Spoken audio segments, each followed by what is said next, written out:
선생님, 저희 아이 좀 살려주세요. 제가 할 수 있는 건 뭐든 다 할게요. 한 엄마가 중환자실 앞에서 의사 선생님을 붙잡고 눈물을 흘리면서 얘기하고 있었어요. 안녕하세요. 지수의 감동 튜브입니다. 오늘은 스웨덴에서 딸을 살리기 위해 한국으로 오게 된 에바의 사연입니다. 에바가 왜 한국의 중환자실 앞에서 울고 있는지 오늘의 사연 들어보겠습니다. 안녕하세요. 저는 스웨덴에서 대학 교수로 일하고 있는 에바입니다. 저는 7살 딸을 키우고 있는 엄마예요. 저는 학교 다닐 때부터 아이들을 가르치는 걸 좋아해서 스웨덴에서 교육대학으로 입학을 했어요. 남편도 CC 커플로 대학에서 만났어요. 한국에서 교환학생으로 왔다가 저를 만나서 스웨덴에 정착해버렸지요. 이른 나이에 결혼을 했지만 누구보다 열심히 공부했어요. 덕분에 남편과 저는 둘 다 교수로 임용되었어요. 우리 부부는 서로를 너무 사랑했고 같은 일을 하고 있어서 서로에 대한 이해와 배려심도 높았죠. 하지만 그런 행복은 오래가지 못했어요. 임신을 하면서 남편은 계속 교수로 일을 하고 저는 휴직을 하고 출산 준비를 하면서 안식년에 들어갔어요. 그런데 얼마 후 딸은 10개월을 채우지 못하고 칠삭둥이로 태어났어요. 670g의 초미수가였던 탓에 인큐베이터 신세를 져야 했지요. 거기에 유전적 피부 질환으로 태어날 때부터 아이의 온몸을 붉은 반점과 수포가 뒤덮고 있었어요. 병명은 색소실조증이었어요. 의사는 출산 중에 병균에 감염된 것 같다 라고 했어요. 인큐베이터에서 한 달이 지나도 수포가 가라앉지 않았어요. 그래서 태어난 지 40일째에 색소실조증 진단을 받았어요. 거기에 다른 부위에도 문제가 있을 수 있다는 의사의 말에 저는 하늘이 무너지는 기분이 들었어요. 딸을 얻게 된 기쁨을 누릴 틈도 없이 찾아온 불행이었어요. 그래도 저희 부부는 이렇게 태어나준 것만 해도 감사하게 생각했어요. 하지만 여기서 끝이 아니었어요. 얼마 후에는 눈 부위가 이상하게 보였어요. 병원에서 받은 정밀 검사에서 오른쪽 눈에 거의 실명 상태라는 진단을 받았어요. 어쩔 수 없이 왼쪽 눈 시신경 일부를 잘라내야 했지요. 남편과 저는 하늘이 원망스러웠어요.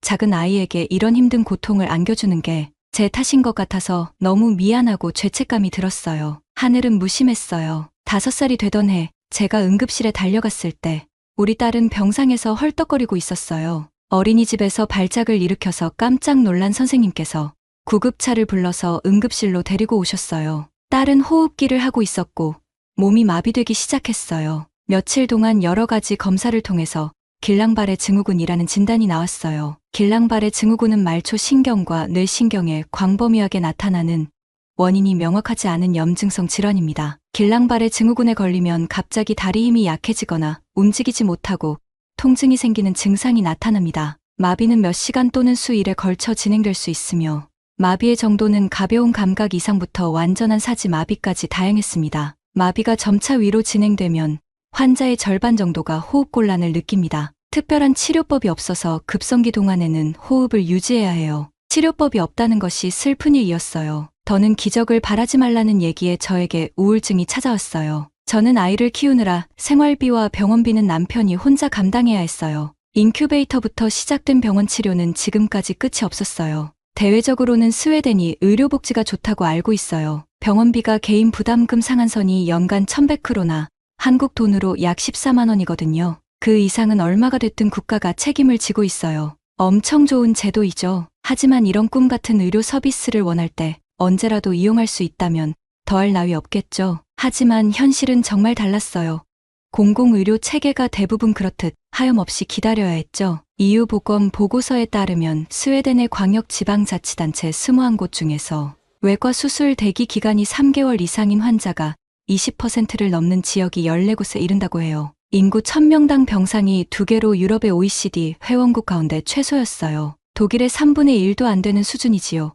코로나 때 스웨덴의 사망자는 인구 10만 명당 235명으로 이웃나라 노르웨이의 사망자 96명의 2배가 넘었어요. 그래서 스웨덴의 응급 환자는 제대로 치료를 받지 못하고 죽어야 한다는 말이 있을 정도였어요. 의료 체계의 함정을 피하기 위해 스웨덴에서는 진료를 빨리 받을 수 있는 민간 의료보험 가입자가 계속 늘고 있는 형편이에요. 당연히 이런 민간 보험 상품은 비싸니까 부유층만 누릴 수 있지요. 국가는 의료를 보장해준다며 큰소리치지만 믿지 않는 이가 점점 늘어난다는 얘기죠. 스웨덴은 맞벌이 부부가 전 세계에서 가장 많은 국가로도 꼽히고 있어요. 하지만 저는 아이를 돌보느라 복직을 할 수 없었어요. 예고 없이 다리, 손가락, 얼굴 순서로 강하게 들썩이며 발작에 심할 땐 혀까지 말리고 자칫하다간 호흡 곤란으로 위험한 상황에 처할 수도 있었어요. 경련이 오면 근육이 굳어 온몸도 비틀어졌어요. 이런 발작이 한 달에 한 번꼴로 찾아오는데 언제 올지 알 수 없어서 저는 꼼짝없이 아이와 붙어 있어야 했어요. 남편의 월급으로는 불어나는 병원비 감당이 안 되었어요. 어쩔 수 없이 대출까지 하느라 점점 빚이 늘어났지요. 그렇게 병원비 때문에 힘들어하던 남편은 더 이상은 버티기 힘들었는지 한국으로 가서 치료해보는 건 어떤지 물었습니다. 아픈 아이를 데리고 갑자기 한국에 가자고 하니 저는 너무 당황스러웠어요. 스웨덴에서는 부모가 아이를 봐주는 일은 절대 없어요. 하지만 한국에 가면 부모님도 계시고 아이들 같이 돌봐줄 수 있으니 우리 둘이 벌면서 아이 치료비를 버는 건 어떻겠냐는 제안이었어요. 하지만 저는 한국을 한 번도 가보지 못했고 K드라마에서 보던 한국의 시부모님들은 모두 나쁘다고 인식이 되어 있어서 가고 싶지 않았죠. 내키지 않아서 차일피일 미루었지만 아이를 위해서 한국으로 가기로 결심을 했어요. 비행기에 타서 스웨덴을 떠날 때에는 왠지 눈물이 주르륵 흘렀어요. 딸이 건강해져서 우리 가족이 함께 다시 스웨덴으로 돌아올 날이 올지 몰라서 더욱 그랬던 것 같아요. 한국에 도착하니 밤이었어요. 비행기에서 내려다본 한국의 야경은 너무 아름다웠어요. 마치 우리를 환영하듯이 반짝이는 불빛을 보니 마음이 놓였어요. 공항에 도착해서 저는 또 한 번 놀랄 수밖에 없었어요. 넓고 깨끗한 건 물론이고 모든 것이 최첨단이었어요. 제가 생각한 한국과는 너무 달랐지요.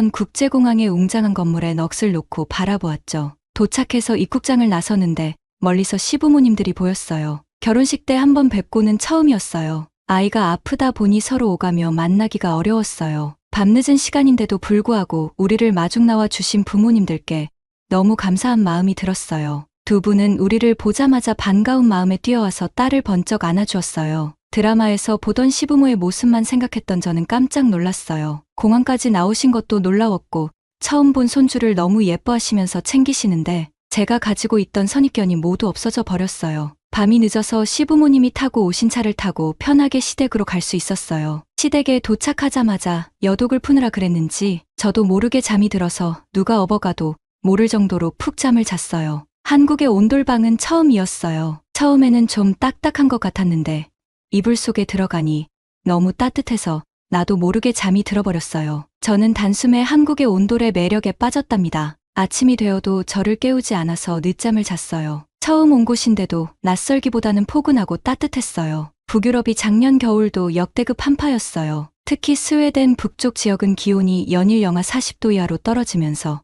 25년 만에 1월 최저 기온이었는데 이렇게 온돌방이 있으면 한파도 두렵지 않을 것 같았어요. 시어머니께서는 제가 피곤해 보여서 안 깨웠다면서 일어나자마자 아침을 차려주셨어요. 보통 스웨덴에서는 제가 아침에 일어나서 남편 출근을 챙기고 아이 밥을 챙기느라 빵으로 대충 때우거나 거르기 쉽상이었어요. 정말 상다리가 휘어질 정도로 차려진 한상이었어요. 저와 아이가 뭘 좋아할지 몰라서 이것저것 준비했다고 하시면서 웃으셨어요. 스웨덴 엄마에겐 느껴보지 못한 따뜻함이었어요. 시어머니는 먼 길 오느라 고생했다면서 하얀 국물을 주시면서 한 그릇 다 먹으라고 했어요. 저는 그 국물이 우유 같기도 해서 우유를 끓인 건가 했어요. 남편에게 왜 밥하고 우유하고 같이 먹냐고 하니까 크게 웃으면서 사골 국물이라고 설명해 주었어요. 보통 한국에서는 아프거나 기운이 없을 때 소의 뼈를 푹 끓여서 보약처럼 먹는다고 하면서 어머니께서 우리가 온다고 특별히 준비하신 거였어요. 너무 감사한 마음이었어요.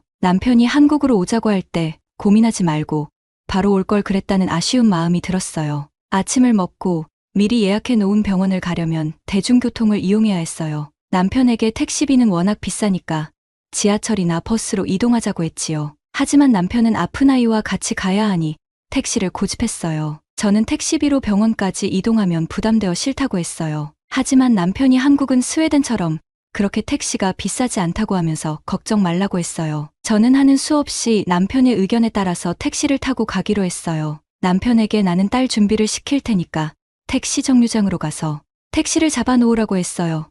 그런데 핸드폰만 만지작대고 있었어요. 저는 바쁜데 뭐 하는 거냐고 하면서 얼른 내려가라고 했더니 이미 택시를 불렀다고 하는 거예요. 전화 통화하는 것도 못 봤는데 의아했지요. 알고 보니 핸드폰 앱으로 택시를 불러서 입구에 도착하는 시간에 맞추어 내려가면 되는 거였어요. 정말 신기했지요. 내려가 보니 택시가 전기차였어요. 전기차가 일반 자동차보다 훨씬 비싼데 택시가 전기차라니 좀 놀랐어요. 택시 내부는 너무 청결하고 깔끔했어요.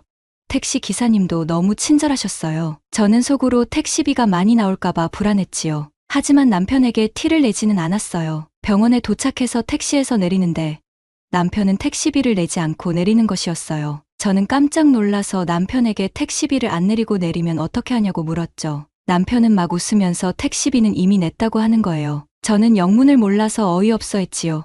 한국에서는 택시비를 현금으로 내지 않고 핸드폰으로 연결된 카드로 결제한다고 하더라고요. 너무 신기하고 편리하다고 생각했어요. 그것보다 택시비가 얼마 나왔는지 궁금해서 물었어요. 남편이 금액을 이야기했는데 저는 너무 놀라서 거짓말인 줄 알았지요. 정말 택시비가 그렇게밖에 안 나왔다고요? 택시비가 너무 싸게 나와서 놀랐어요. 스웨덴에서는 보통 택시를 타면 10분만 타고 가도 4만 원 정도라서 이 정도 거리면 10만 원 이상 나오거든요. 그래서 웬만해서는 택시를 타기가 어려워요. 그런데 한국 택시비는 4분의 1 수준으로 스웨덴보다 훨씬 저렴했어요. 괜히 걱정했나 싶더라고요. 병원 앞에서 택시에서 내리는데 병원 건물을 보자마자 또 한 번 놀랐어요. 조경으로 잘 꾸며진 정원으로 둘러싸여 유리 외관으로 세련되고 현대적인 디자인이었어요. 넓은 건물 입구와 복도, 투명한 유리를 통해 볼 수 있는 최첨단 의료시설은 보는 것만으로도 신뢰감이 들었어요. 한국의 병원 건물은 현대적인 건축미와 기능성을 겸비하고 있었어요. 한국의 많은 병원들은 국제적으로 인정받는 인증을 받았어요. JCI 국제의료기관 평가위원회 인증을 받은 병원은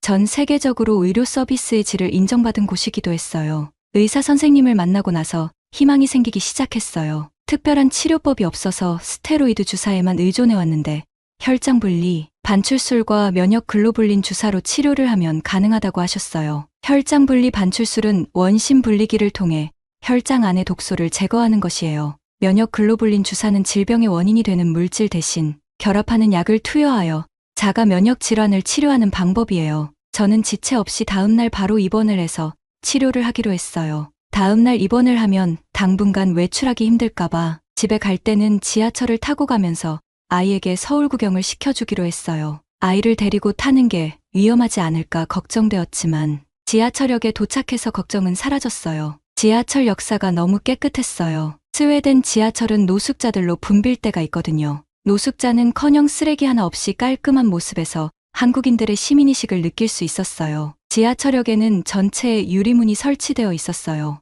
스크린도어라고 하는데 지하철이 도착해야 문이 열려서 매우 안전해 보였어요. 아이와 함께 타는 지하철이라 더욱 안전하게 느낀 것 같아요. 지하철을 타고 남산으로 향했어요. 남산에 도착해서 케이블카를 타고 남산타워를 올라갔는데 서울이 한눈에 보였어요. 빌딩 숲 사이로 차량들이 줄지어 이동하는 모습들은 서울의 발전된 모습을 한눈에 볼 수 있었어요. 남산타워에 올라가서 망원경으로 저 멀리 몇 킬로까지 내다보니 더욱 신기했어요. 입원 전에 아이와 함께 서울 구경을 할 수 있어서 더욱 좋았어요. 입원하는 당일에는 조금 긴장되고 떨렸지만 한국 병원의 첨단 시설과 치료 방법을 믿었습니다. 입원 후 치료를 시작했어요. 입원을 하자마자 뇌 MRI, 신경근전도 검사, 피 검사, 소변 검사를 했어요. 저녁에는 척추에 바늘을 꽂아서 진행하는 뇌척수액 검사를 해야 했지요. 뇌척수액 검사는 등을 새우처럼 최대한 굽히고 옆으로 누워있으면 의사 선생님이 기다란 주사 바늘로 척수를 찔러서 뇌척수액을 빼내는 것이었지요. 긴 바늘을 보자마자 우리 딸은 놀라서 벌써 울음을 터뜨렸어요. 그런 딸을 보고 있으니 저도 눈물이 났어요. 하지만 치료를 해야 하니 어쩔 수 없이 울고 있는 딸을 꼭 부둥켜 안고 검사를 할 수밖에 없었어요. 면역글로불린 약물 주사로 치료를 시작했는데 다행히 치료가 잘 맞았어요. 의사 선생님의 자세한 설명과 우수한 치료로 우리 딸은 점점 상태가 좋아졌어요. 입원하는 동안 간호사 선생님들도 어찌나 친절한지 저에게는 외국이지만 전혀 낯설지 않았어요. 다행히 자가 면역 주사 치료 효과가 좋아서 몇 주 후에는 퇴원을 할 수가 있었어요. 아이 상태가 좋아진 건 좋았지만 퇴원을 앞두고 걱정이 되었어요. 한 달 이상 입원해서 치료하느라 병원비 부담이 되었어요. 하지만 아이를 위해서 그 정도는 감수해야 한다고 생각했어요. 걱정되는 마음에 퇴원 수속을 하는데 남편은 크게 걱정하는 눈치가 아니었어요. 치료비 내역서를 받고 그 이유를 알 수가 있었어요. 이럴 수가.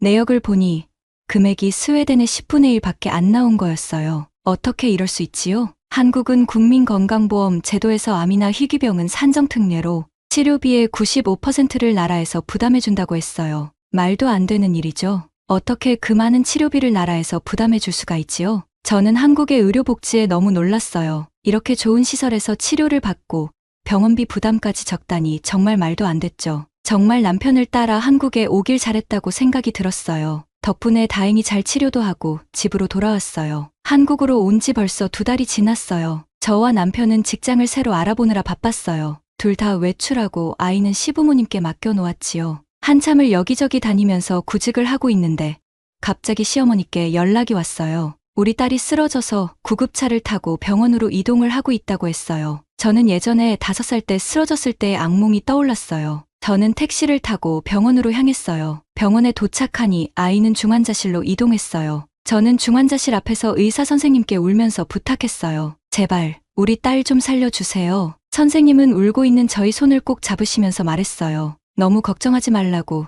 지금은 여러 검사를 하는 중이고 뇌전증이 의심되는 상황이라고 했어요. 약물로 치료할 수 있으니 안심하라고 하셨어요. 다행이었어요. 만약 한국으로 와서 치료하지 않았다면 우리는 어땠을까요? 병원비 부담과 빚더미에서 허우적거리고 있었을 것 같아요. 남편과 저는 대기실에 앉아서 두 손을 꼭 잡고 우리 딸의 치료가 끝나고 나면 스웨덴에서 모든 것을 정리하고 한국에 정착하기로 마음먹었어요. 희귀병으로 아픈 사람들이 희망을 가질 수 있는 나라였어요. 길랑발의 증후군과 뇌전증은 희귀병이기도 하고 완치가 되지 않는 병이에요. 주사와 약물 치료를 꾸준히 하면서 증상이 호전되기를 바랄 뿐이지요. 뇌전증까지 와서 이제는 좀 더 적극적인 치료를 위해 한의원을 찾아갔어요. 길랑발의 증후군 환자가 신경재생 한약을 먹고 호전되었다는 사례가 논문으로도 나왔더라고요. 저희는 집 근처에서 가장 유명한 한의원을 찾아갔어요. 한의원은 대학병원보다는 작았지만 아담하고 깔끔했어요. 입구부터 물씬 한약 냄새가 났어요. 저는 한의원은 물론 한약 냄새는 처음이라서 낯설었지만 왠지 건강해지는 냄새였어요. 한의사 선생님을 만나서 그동안에 스웨덴에서 있었던 일과 한국에서 치료받은 내용을 이야기했어요. 나이가 지긋하고 인자하게 생기신 선생님은 차분히 우리 얘기를 들어주었어요. 그동안 많이 힘들었겠다면서 위로도 해주었어요. 상담을 마치고 치료를 위해 치료실로 딸을 데려갔어요. 여기저기 진맥을 하며 아이를 살피시더니 바늘을 꺼내시더라고요. 설마 저걸로 우리 아이를 찌르는 건 아니겠지 하고 있는데 아니나 다를까 선생님의 바늘은 우리 딸에게 향했어요. 선생님 뭐 하시는 거예요? 저는 너무 놀라서 소리를 질렀죠. 깜짝 놀란 선생님은 잠시 저를 쳐다보시더니 치료 중이라고 설명해 주셨어요. 바늘이 아니고 한의학에서 쓰는 침술인데 침으로 신경자극을 주어서 치료는 기의 흐름을 조정하고 몸의 내부 균형을 회복시키기 위해 사용한다고 해요. 몸에는 기의 흐름을 조절하는 경락과 혈이 존재하며 이러한 특정 지점에 침을 놓아 기의 흐름을 조절하고 다양한 질병이나 증상을 치료하려는 목적이지요. 이러한 방법은 통증 완화, 스트레스 감소, 전반적인 건강 증진 등에 효과적일 수 있다고 해요. 길랑발의 증후군의 치료 연구와 사례 연구에 따르면 침술이 에너지의 원활한 흐름을 복원하고 혈액과 근육 조직을 영양 공급하며 신경 기능을 개선하여 근육 약화, 통증, 조정장애 등의 증상을 개선할 수 있다고 해요. 아무것도 모르고 소리를 질러서 너무 죄송했어요. 선생님은 놀란 저의 모습을 보고 더 놀라셨지만 차분히 침으로 치료하는 이유를 자세히 설명해 주셨어요. 저는 놀란 가슴을 쓸어내리고 치료를 잘 지켜보았어요. 침술 치료를 마치고 나오면서 신경재생 한약까지 처방받아 지어왔어요. 저녁이 되어 딸의 활기찬 모습을 보니 한의원에 가길 잘했다는 생각이 들었어요. 지금은 정기적으로 검진도 하고 한약도 잘 챙겨 먹으면서 아이의 상태가 많이 좋아졌어요. 날이 좋으면 공원에 외출도 하고 곧 학교에 입학할 준비도 하고 있어요. 저랑 남편도 대학교에 시간 강사로 취업을 해서 아이를 시부모님이 돌봐주실 동안 일을 하고 있어요. 아마 한국에 와서 정신적 육체적으로 안정이 되고 일도 술술 잘 풀리는 것 같아요. 우리 남편이 한국 사람이라서 너무 좋았어요. 다시 한번 한국 의료복지에 감사를 느낍니다. 앞으로 잘 자랄 우리 딸은 한국에서 건강하게 잘 키워볼게요. 이상은 희귀병인 아이 치료를 위해서 스웨덴에서 한국으로 온 에바의 사연이었어요. 저도 에바의 딸이 건강해져서 한국에서 잘 자랐으면 좋겠네요. 오늘의 사연은 어떠셨나요? 사연이 마음에 드셨다면 구독과 좋아요를 눌러주세요. 여러분의 구독과 좋아요는 계속해서 좋은 사연을 소개할 수 있는 큰 힘이 됩니다. 감동적인 사연을 접수받습니다. 메일로 사연 보내주세요. 이상 감동 튜브의 지수였습니다. 의사 가운을 입은 한 중년 남성이 자기 손을 잡고 수술실 앞에서 절규하고 있습니다. 정말 다급한 상황인 것 같은데 과연 무슨 일이 있었을까요? 미국 메이오 클리닉의 심장 전문의가 자신의 난치병을 치료하기 위해 한국을 찾은 사연이었어요. 먼저 구독과 좋아요, 알림 설정은 무료. 꼭 부탁드릴게요. 안녕하세요. 저는 메이오 클리닉의 심장 전문의 마이클 브라운입니다. 제가 이렇게 제 이야기를 나누게 될 줄은 정말 몰랐네요. 저는 미국에서 가장 유명한 병원 중 하나인 메이오 클리닉에서 15년째 심장 전문의로 일하고 있습니다. 매년 수백 건의 수술을 집도하고 수많은 환자들의 생명을 살리는 일을 해왔죠. 하지만 아이러니하게도 제가 겪게 된 병은 제 전문 분야가 아닌 매우 희귀한 자가 면역 질환이었습니다. 처음에는 단순한 피로감이라고만 생각했어요. 의사인 저도 처음에는 단순히 과로 때문이라고 생각했거든요. 하지만 증상은 점점 심각해졌습니다. 아침에 일어날 때면 온몸이 뻣뻣하고 손가락 관절이 붓기 시작했어요. 처음에는 단순 관절염이라고 생각했지만 증상은 점점 더 악화되었습니다. 손가락이 굽어지기 시작했고 수술용 메스를 잡을 때마다 극심한 통증이 느껴졌죠. 의사로서 이런 증상이 얼마나 치명적인지 잘 알고 있었습니다. 수술은 정교함이 생명인데 이대로 가다간 더 이상 수술을 할 수 없을지도 모른다는 두려움이 엄습했죠. 절망적인 순간들은 지금도 생생히 기억납니다. 그때는 제가 정말 끝이구나 싶었죠. 메이오 클리닉의 수석 심장 전문의로서 저는 매주 56건의 심장 수술을 집도했습니다. 심장이 멈춘 환자를 살리고 새 생명을 선물하는 일이 제 일상이었죠. 하지만 그날은 달랐습니다. 평소처럼 수술실에 들어섰는데 메스를 잡는 순간 제 손가락이 말을 듣지 않았어요. 통증이 너무 심해 메스를 제대로 쥘 수조차 없었습니다. 다행히 옆에 있던 동료 의사가 재빨리 상황을 파악하고 수술을 대신해줬지만 그날 이후 제 인생은 완전히 달라졌습니다. 처음에는 일시적인 증상이려니 했어요. 하지만 점점 더 심각해졌죠. 아침에 일어날 때면 손가락이 마치 나무 토막처럼 뻣뻣했고 연필 하나 짚기도 힘들었습니다. 양치질을 할 때조차 칫솔을 제대로 잡을 수 없을 정도였어요. 가장 괴로웠던 건 밤 시간이었습니다. 통증 때문에 잠을 이루지 못하고 새벽마다 천장만 바라보며 울 때가 많았어요. 제 옆에서 평화롭게 잠든 아내를 보며 이제 더 이상 가장으로서의 역할도 못하게 되는 건 아닌지 두려웠습니다. 병원에서는 더욱 괴로웠죠. 매일 아침 회진을 돌 때면 주치의들이 제게 수술 스케줄을 보고하는데 전 그저 고개를 끄덕이는 것밖에 할 수 없었어요. 30년 동안 내 손으로 해왔던 일들을 이제는 구경만 해야 한다는 게 그건 마치 살아있는 지옥 같았습니다. 어느 날은 제가 그동안 수술했던 환자들의 차트를 뒤적여봤어요. 지난 15년간 2,000건이 넘는 수술을 했더군요. 그 중에는 다른 의사들이 포기했던 환자들도 많았습니다. 제 손끝에서 새 생명을 얻은 사람들. 하지만 이제는 가장 기본적인 수술조차 할 수 없게 된 거죠. 동료 의사들을 찾아다니며 진료를 받았지만 돌아오는 대답은 비슷했어요. 스트레스성 관절염일 수 있어요. 나이가 들면서 오는 자연스러운 현상일 수 있습니다.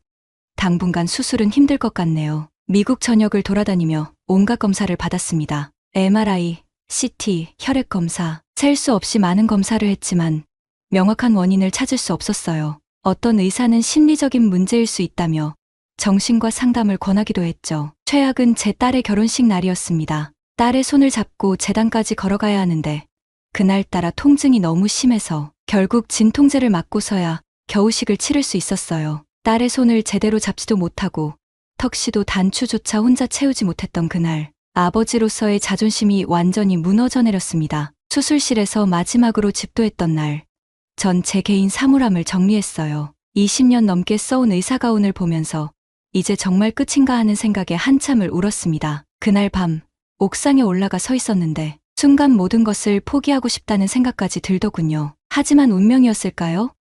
그날 밤 연구실에서 우연히 발견한 한 논문이 제 인생을 바꿔놓게 될 줄은 그때는 정말 몰랐습니다. 한국의 서울대병원의 한 류마티스 전문의가 쓴 논문이었는데 제 증상과 놀랍도록 일치하는 내용이었어요. 처음에는 반신반의했습니다. 아무리 그래도 미국의 수많은 명의들도 해결하지 못한 문제를 작은 한국이라는 나라에서 해결할 수 있을까 하는 의구심이 들었거든요. 한국은 더구나 분단국가의 K-팝만 유명한 나라라고 생각했어요. 하지만 더 이상 선택의 여지가 없었습니다. 손가락 통증이 심해져서 이제는 수저를 들기도 힘들 정도였으니까요. 결국 저는 혹시나 하는 기대를 걸고 한국행을 결심했습니다. 솔직히 말씀드리면 그때까지만 해도 한국이라는 나라에 대해 많은 편견이 있었어요. TV에서 가끔 보는 K-팝이나 드라마 정도만 알고 있었죠. 의료시설은 분명 미국보다 뒤처져 있을 거라 생각했고 의사소통도 걱정됐습니다. 인천공항에 도착한 순간부터 제 편견은 깨지기 시작했습니다. 우선 공항이 제가 본 어떤 공항보다도 현대적이고 세련됐어요. 자동 출입국 시스템은 미국보다 훨씬 빠르고 효율적이었죠. 공항 곳곳에 설치된 AI 안내, 로봇들을 보면서 이게 정말 내가 생각하던 그 한국이 맞나? 하는 생각이 들었습니다. 공항에서 서울로 향하는 길은 더 큰 충격의 연속이었어요. 도로 위에 디지털 교통 안내판, 그리고 도시 곳곳에 설치된 미래지향적인 건물들, 마치 SF 영화에 들어온 것 같았습니다. 특히 놀라웠던 건 디지털 인프라였어요. 택시 안에서도 오지 와이파이가 끊김없이 잡혔고 모든 결제가 스마트폰 하나로 이뤄지더군요. 미국에서는 아직도 신용카드를 긁는 가게들이 많은데 말이죠. 숙소에 도착해서도 놀라움은 계속됐습니다. 전자 도어락은 기본이고 음성인식으로 모든 전자기기를 제어할 수 있었어요. 심지어 화장실 변기도 전자동이더군요. 창밖으로 보이는 서울의 야경은 뉴욕이나 LA보다도 더 미래지향적으로 느껴졌습니다. 하지만 가장 큰 충격은 다음날 방문한 서울대병원이었습니다. 병원 로비에 들어서는 순간 미국의 어떤 최첨단 병원보다도 현대적인 시설에 놀랐어요. 접수부터 진료 예약까지 모든 것이 디지털화되어 있었고 대기 시간도 놀랍도록 짧았습니다. 진료실에 들어가기 전에 거치는 기초 검사실의 모습은 정말 인상적이었어요. 환자가 검사실에 들어서면 자동으로 체온, 혈압, 심전도까지 체크되는 통합검진 시스템이 갖춰져 있었거든요. 미국에서는 아직 간호사가 일일이 재는 것들인데 말이죠. 검사실에서 마주한 의료기기들은 제가 알던 것보다 훨씬 진보된 모델이었습니다. 특히 3D 영상진단 장비는 미국에서는 아직 임상시험 단계인 최신형이었어요. 의사로서 이런 첨단 장비들을 보며 깊은 감명을 받았습니다. 김 교수를 처음 만났을 때도 놀라움의 연속이었어요. 완벽한 영어 실력은 물론이고 제 논문까지 읽어보고 온 철저한 준비성에 감동받았죠. 더구나 제 증상에 대해 그동안 미국의 어떤 의사보다도 정확한 분석을 해주셨어요. 의료진들의 태도도 인상적이었습니다. 미국의 병원이 다소 사무적이고 형식적이라면 이곳의 의료진들은 환자를 가족처럼 대하면서도 전문성은 절대 잃지 않았어요. 간호사들도 모두 석사 이상의 학위를 가진 전문가들이더군요. 치료를 받으면서 알게 된 한국의 의료 시스템은 제가 가진 모든 편견을 완전히 뒤집어 놓았습니다. 의료 수가는 미국의 10분의 1 수준인데 의료 서비스의 질은 오히려 더 뛰어났어요. 효율성과 정확성, 거기에 따뜻한 인간미까지 갖춘 완벽한 시스템이었죠. 진료를 맡은 김 교수는 제 증상을 듣자마자 미분화성 결체 조직 질환이라는 진단을 내렸습니다. 놀라웠던 것은 진단 과정이었어요. 미국에서는 몇 달씩 걸리던 검사들이 하루 만에 이뤄졌고 각종 첨단 장비들이 총동원되었죠. 특히 인상적이었던 것은 AI 진단 시스템이었습니다. 제 증상과 비슷한 전 세계 사례들을 AI가 분석해서 최적의 치료법을 제시하더군요. 김 교수는 제게 맞춤형 치료 프로그램을 제시했습니다. 기존의 약물 치료와 함께 줄기세포 치료를 병행하는 방식이었어요. 솔직히 처음에는 반신반의했습니다. 하지만 치료가 시작되고 2주 만에 놀라운 변화가 일어났어요. 붓기가 가라앉기 시작했고 통증도 점차 줄어들었습니다. 한 달이 지나자 거의 정상적인 생활이 가능해졌고 2달째에는 다시 수술도 가능한 상태가 되었죠. 미국의 동료 의사들은 제 회복을 기적이라고 불렀습니다. 하지만 더 놀라운 것은 따로 있었습니다. 치료 과정에서 알게 된 한국 의료진들의 헌신적인 모습이었어요. 밤낮 없이 환자를 살피고 최신 연구 결과들을 공유하며 끊임없이 토론하는 모습은 제게 큰 감동을 주었습니다. 특히 김 교수는 제 치료 과정을 세세하게 기록해서 논문으로 발표했고 이는 전 세계 의학계에 큰 반향을 일으켰죠. 덕분에 저와 비슷한 증상으로 고통받던 많은 환자들이 새로운 희망을 발견하게 되었습니다. 치료를 마친 후 의사인 저도 놀랄 만큼 빠른 회복이 시작됐습니다. 김 교수는 제게 2주 정도 한국에 더 머물면서 재활치료를 받는 것을 추천했어요. 처음에는 그저 병원에서 재활치료만 받다 돌아갈 생각이었는데 이 2주간의 경험이 제 인생을 완전히 바꿔놓았습니다. 우선 병원 식단에서부터 충격을 받았어요. 미국 병원에서는 상상도 할 수 없는 건강식이 제공됐거든요. 매끼 한식으로 나오는 식사에는 계절별 나물, 국, 생선 등 최소 8가지 이상의 반찬이 제공됐습니다. 처음에는 낯설었지만 먹다 보니 몸이 가벼워지는 걸 느낄 수 있었죠. 특히 놀라웠던 건 환자식이 맛있다는 거였어요. 김치, 된장찌개, 미역국. 처음 접하는 음식들인데도 굉장히 맛있었습니다. 나중에 알고 보니 한국 병원에는 환자 급식을 전담하는 영양사와 조리사들이 따로 있더군요. 미국에서는 상상도 할 수 없는 시스템이었죠. 재활치료도 미국과는 달랐습니다. 물리치료사들이 마사지부터 운동치료까지 10일로 꼼꼼하게 관리해 주셨어요. 더군다나 한방치료도 병행할 수 있었는데 침술과 뜸이 회복에 놀라운 효과가 있다는 걸 직접 경험했습니다. 퇴원 후에는 병원 근처의 한 레지던스에 머물렀는데 이때부터 진짜 한국 문화를 경험하게 됐죠. 새벽에 배달 오토바이 소리에 놀랐겠는데 스문의 시간 언제든 음식을 배달해주는 시스템이 있다는 게 신기했어요. 미국에서는 밤 9시만 되어도 아무것도 할 수 없는데 말이죠. 한국의 목욕 문화도 특별했습니다. 찜질방에서의 경험은 제 인생에서 가장 특별한 추억 중 하나가 되었습니다. 처음 김 교수가 찜질방을 추천했을 때는 솔직히 많이 망설였어요. 옷을 다 벗고 낯선 사람들과 함께 있어야 한다는 말에 미국인인 제게는 큰 용기가 필요했거든요. 하지만 김 교수는 웃으면서 찜질방이야말로 한국의 대표적인 힐링 공간이라며 특히 제 관절 치료에도 매우 좋을 거라고 권했습니다. 그래서 용기를 내어 한번 가보기로 했죠. 찜질방 입구에 들어서자마자 놀라웠어요. 마치 작은 마을 하나가 실내에 있는 것 같았거든요. 안내 데스크에서는 핑크색 수면복 한 벌과 작은 수건을 건네주었는데 이게 또 하나의 문화 충격이었죠. 미국에서는 상상도 할 수 없는 광경이었으니까요. 탈의실에서 옷을 갈아입고 나왔을 때가 제일 떨렸습니다. 그런데 웬걸 사람들은 제가 외국인인 것에 전혀 신경 쓰지 않더군요. 오히려 자연스럽게 대화를 걸어주면서 어느 방이 좋은지 친절하게 설명해 주었어요. 특히 기억에 남는 건 한 할아버지와의 만남입니다. 제가 황토방에서 혼자 앉아있을 때 한 할아버지가 들어오셔서 옆자리에 앉으셨어요. 영어를 전혀 못하시는 분이었지만 손짓 발짓으로 대화를 시작하셨죠. 알고 보니 그분도 관절염으로 고생하시는 분이었어요. 할아버지는 손짓으로 제 손목을 가리키시더니 갑자기 주무르기 시작하셨습니다. 처음에는 당황스러웠지만 이내 놀라운 일이 일어났어요. 50년 넘게 한의원을 하셨다는 그분의 손길에는 마법 같은 것이 있었거든요. 전문적인 지압점을 정확히 짚어가며 마사지를 해주셨는데 그 자리에서 통증이 조금씩 사라지는 게 느껴졌어요. 할아버지는 따뜻한 미소를 지으시며 계속해서 지압을 해주셨고 어느새 주변에 있던 다른 손님들도 모여들어 저희를 구경하기 시작했습니다. 한 중년 남성은 영어를 조금 하실 줄 아는 분이었는데 할아버지와 제 사이에서 통역을 자청하셨어요. 그렇게 우리는 4시간 동안 찜질방에 있으면서 황토방, 소금방, 얼음방을 번갈아 가며 체험했습니다. 할아버지는 각 방마다 얼마나 있어야 하는지, 어떤 순서로 들어가야 하는지 꼼꼼히 알려주셨어요. 심지어 찜질방 안에 있는 작은 식당에서 시원한 식혜와 계란도 사주시면서 한국의 전통 음료와 간식을 설명해 주셨죠. 그날 저녁 찜질방을 나오면서 저는 깨달았습니다. 이곳은 단순한 휴식 공간이 아니라 사람과 사람 사이의 정을 나누는 특별한 공간이라는 것을요. 미국에서는 최고급 스파를 가도 느낄 수 없는 따뜻함이 이곳에는 있었습니다. 특히 인상 깊었던 건 할아버지께서 마지막으로 해주신 말씀이에요. 통역해주시는 분을 통해 병은 약으로만 낫는 게 아니라 마음으로도 낫는 거야. 이렇게 같이 있는 것만으로도 치료가 되는 거지라고 하셨거든요. 그 말씀이 제 마음 깊이 와닿았습니다. 다음 날부터 저는 매일 찜질방을 다녔어요. 놀랍게도 관절 통증이 눈에 띄게 좋아졌고 무엇보다 마음이 편안해졌습니다. 할아버지와는 그 후로도 몇 번 더 만났는데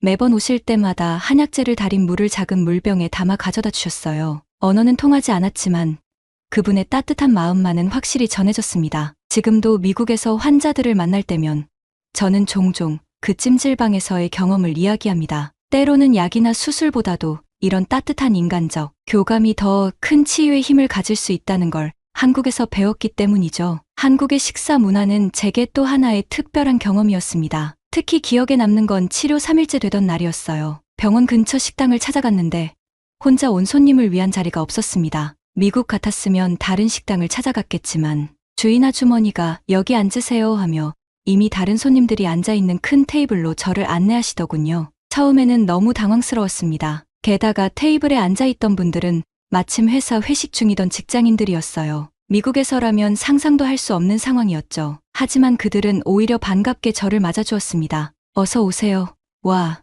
외국인이시네요. 혹시 처음 와보셨어요? 영어를 조금씩 섞어가며 저와 대화를 시도하는 그들의 모습이 무척 인상적이었어요. 특히 한 젊은 직원이 스마트폰의 번역기를 이용해가며 저와 대화를 이어나갔죠. 제가 미국 의사라는 걸 알고는 다들 더욱 관심을 보이셨어요. 그런데 정말 놀라운 일은 그 다음이었습니다. 제가 주문하려고 메뉴판을 들여다보고 있는데 회사 팀장이라는 분이 우리가 시키는 거 다 같이 드셔보세요. 한국 음식 제대로 맛보실 수 있게 해드릴게요 라고 하시더군요. 그리고는 주인 아주머니와 상의하더니 온갖 음식을 주문하기 시작했습니다. 순식간에 테이블은 온갖 음식들로 가득 찼어요. 삼겹살, 김치찌개, 해물파전, 각종 반찬들. 특히 놀라웠던 건 음식을 나누는 문화였습니다. 미국에서는 각자 자기 접시에 담긴 음식만 먹는데 여기서는 모든 음식을 함께 나눠 먹더군요. 팀장님은 저를 위해 직접 고기를 구워주셨고 다른 분들은 제가 처음 보는 음식들을 하나씩 설명해 주셨어요. 이건 쌈이에요. 상추에 고기 넣고 마늘이랑 쌈장 넣고 이렇게 싸서 한 입에 드세요.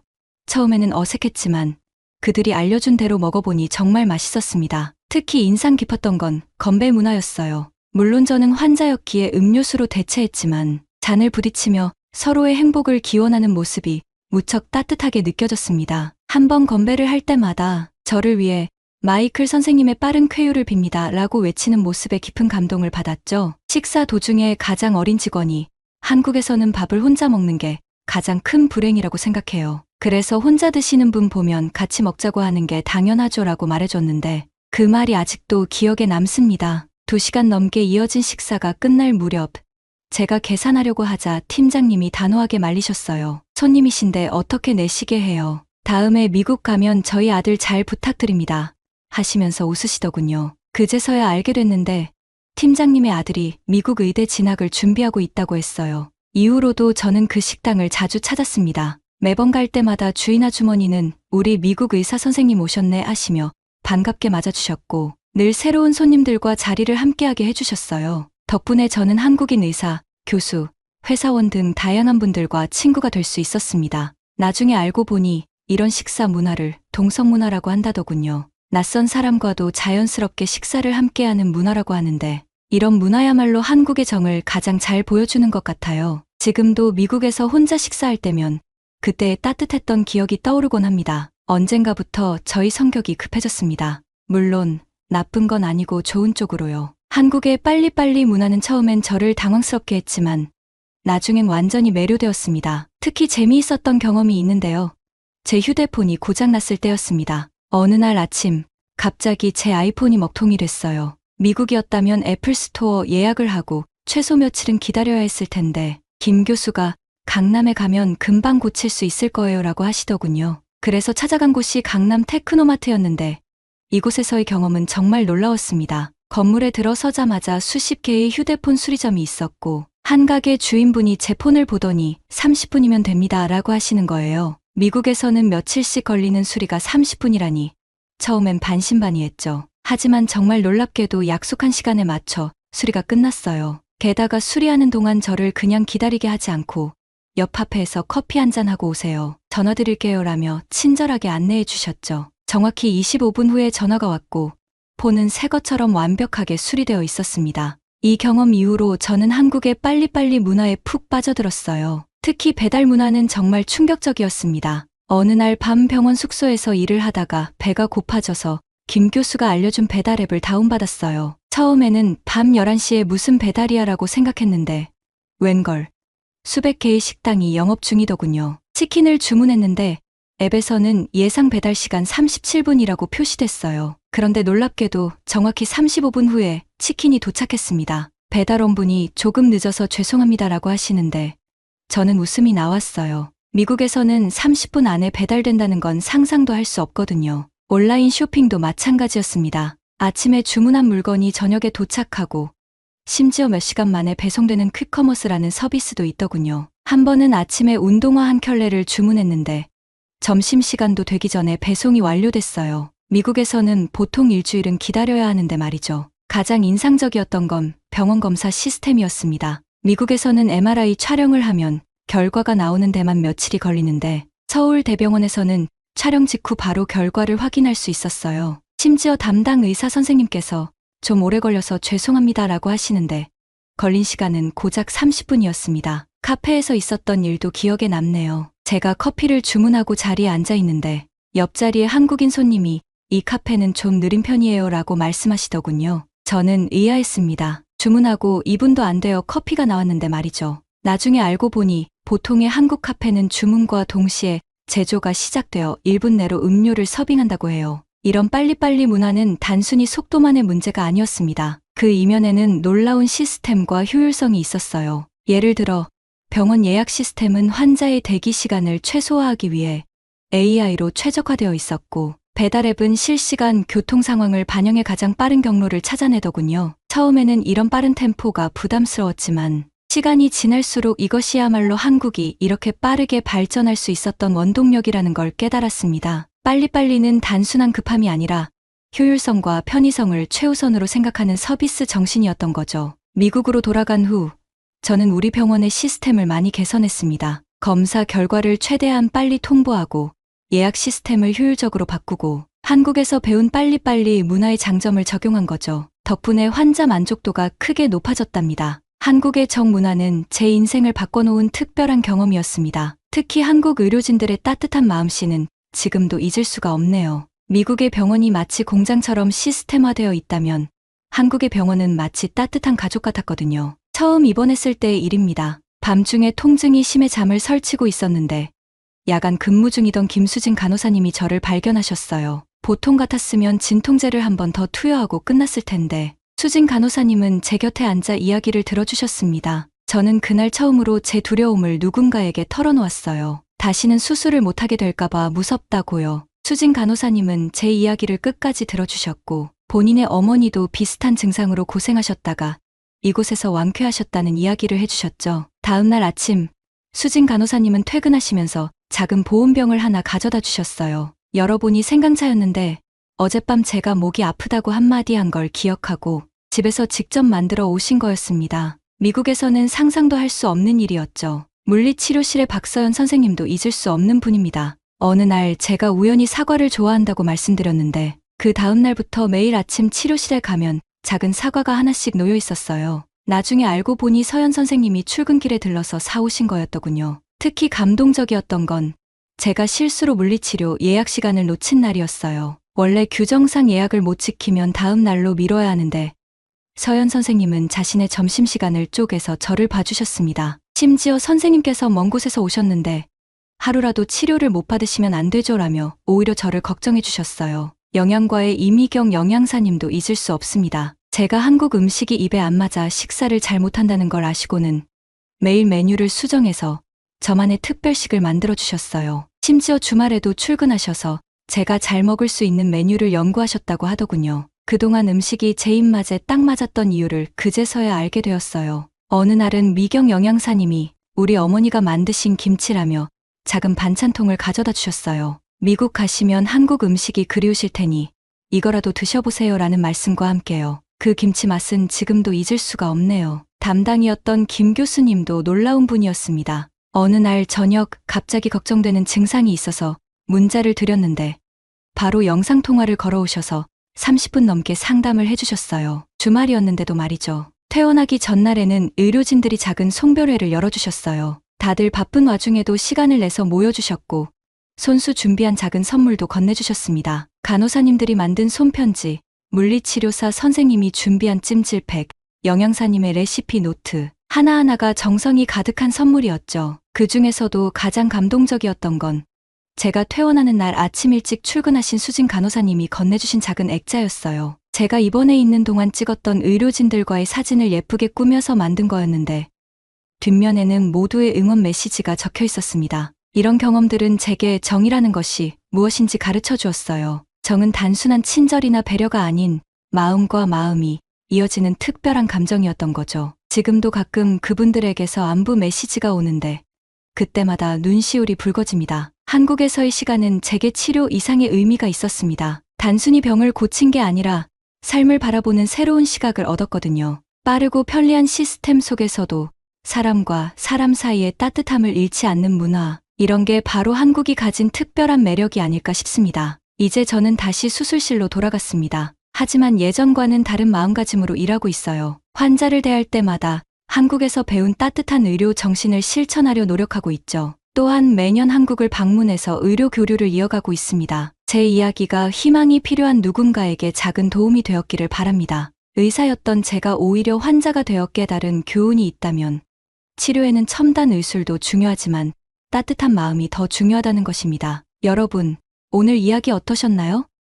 미국의 최고 심장 전문의가 한국에서 새로운 희망을 발견한 감동적인 이야기였습니다. 마이클 브라운 박사는 현재도 메이오 클리닉에서 진료를 계속하면서 한국의 의료 시스템을 미국에 널리 알리는 역할을 하고 있다고 하네요. 만약 여러분도 이 영상을 보시고 감동을 받으셨다면 구독과 좋아요, 알림 설정 부탁드립니다. 앞으로도 이런 감동적인 이야기로 찾아뵙겠습니다. 지금까지 감동튜브의 지수였습니다. 다음 영상에서 만나요.